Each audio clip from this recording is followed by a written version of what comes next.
Hoje em dia é muito difícil ter ou manter o foco em qualquer atividade que precisa de muita atenção. E com a pandemia, isso só tendeu a ser um problema mais e mais presente. Por isso, hoje, no Comunicando, vamos falar sobre como melhorar a produtividade sem procrastinar. Solta a vinheta! Comunicando. Render mais no trabalho, nos estudos, tomar uma nova iniciativa, aprender algo novo. A gente sempre tem um novo projeto, mas quem disse que damos conta de tudo? Ou se começamos, quem garante que vamos dar conta de irmos até o final? Ou tentar fazer uma nova faculdade ou aprender um idioma pode ser bem cansativo. Em compensação, se você resolver jogar videogame ou terminar episódio daquela série nova, provavelmente você não vai precisar de muito esforço ou convencimento. Mas nos dois casos são atividades que precisam de horas de dedicação e de concentração. Então, por que é mais fácil quando a meta é fazer algo legal do que quando a meta é trabalhar, estudar e afins? A resposta para isso é que essas últimas atividades precisam de muito mais autocontrole para serem realizadas e suportarmos a parte cansativa do que as primeiras atividades, que foram feitas para nos entreter. Ao mesmo tempo que a internet trouxe uma enorme facilidade para a gente fazer as tarefas, trouxe também milhares de distrações tentadoras. O segredo para manter a produtividade é o como aproveitar a parte produtiva, evitando as distrações. Fazer promessas são uma maneira encontrada de mentalizarmos algo que temos que fazer futuramente sem que haja ainda mais procrastinação. Mas nem sempre é o que acontece. O que acaba fazendo com que essas promessas nem sempre deem certo é que no presente tendemos a tomar decisões com base nos sentimentos. A promessa de ficar saudável no futuro é bem menos valiosa do que tomar um sorvete agora, já que ainda está longe de acontecer. Prometemos estudar e não ficar de recuperação, mas a decisão de estudar no presente é bem mais custosa do que a promessa do futuro. E quando vemos, acabamos procrastinando e atrasando tudo. Aliás, o problema da procrastinação em faculdades é tão sério que milhares de avós morrem todos os anos por isso. Ou pelo menos, é o que parece. O professor de biologia, Mike Adams, anotou as datas e notas dos alunos que tinham perdido as avós durante o semestre. Isso porque ele ouviu muitos trágicos acidentes dos alunos no final do semestre que precisavam atrasar trabalhos e provas porque suas avós morreram. Comparando 2 décadas de anotações, ele viu que a taxa de morte de avós aumentaram consideravelmente em fim de semestres, especialmente para os alunos que iam mal. Os alunos com as piores notas tinham 50 vezes mais chances de perder uma avó e precisar ir para o funeral do que os que tinham as melhores notas. Talvez as avós estavam preocupadas demais com as notas dos netos, não é mesmo? É sim, mas a situação ficou cada vez pior. Então Mike tirou sua conclusão. Ou os alunos estavam mentindo cada vez mais para ter mais prazo porque não souberam seguir o calendário, ou as avós estavam sendo extintas por causa das provas acadêmicas. O professor e autor Dan Ariely, no livro Previsivelmente Irracional, conta o experimento que realizou em 3 de suas turmas. Ele testou calendários diferentes de trabalho nas turmas. A turma A podia entregar os trabalhos quando quisessem, sem penalidade. A turma B poderia escolher as datas fixas para entregar os trabalhos e perderiam pontos em cada dia de atraso. E a turma C tinha uma agenda fixa desde o primeiro dia. Adivinha qual foi a turma que mais teve rendimento? Pois é, quem respondeu que quem teve o melhor rendimento foram os alunos da turma C, que precisavam seguir uma agenda fixa, acertou.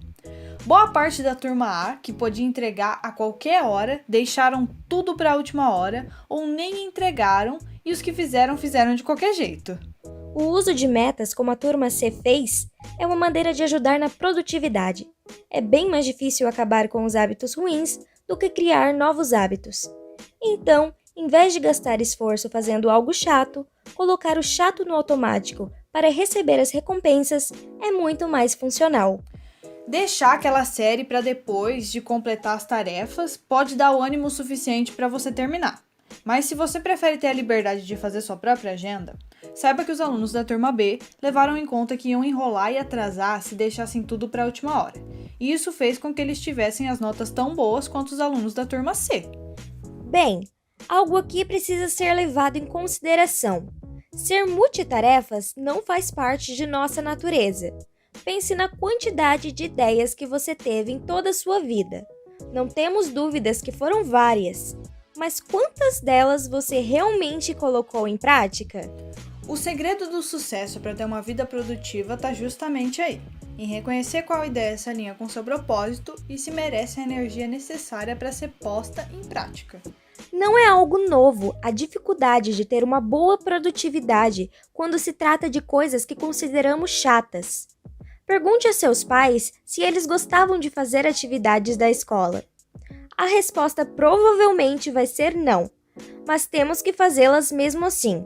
Afinal, fugir dos desafios da vida só dificulta ainda mais.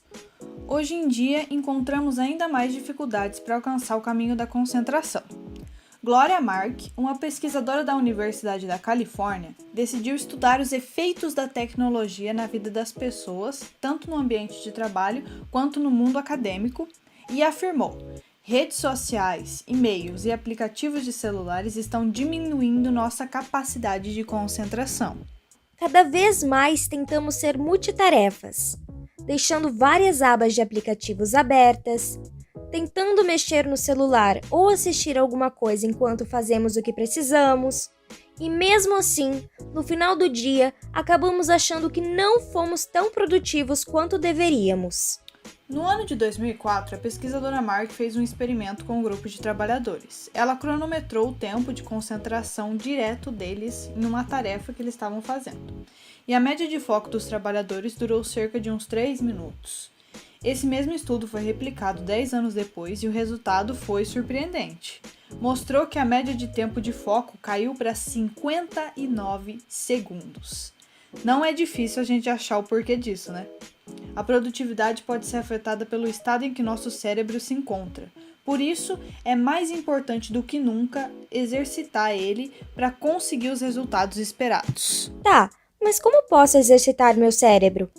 Bom, algumas ótimas maneiras de fazer isso são jogos estimulantes, jogos de criatividade, leitura. Atividades como essas ajudam a melhorar o nosso foco nas tarefas futuras.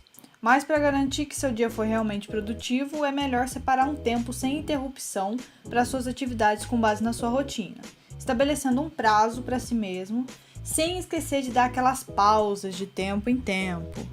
Ter a noção da nossa falta de autocontrole e sempre marcar metas com datas de distância em listas pode dar um incentivo para fazê-las e um relaxamento mental que nos ajuda a controlar a ansiedade.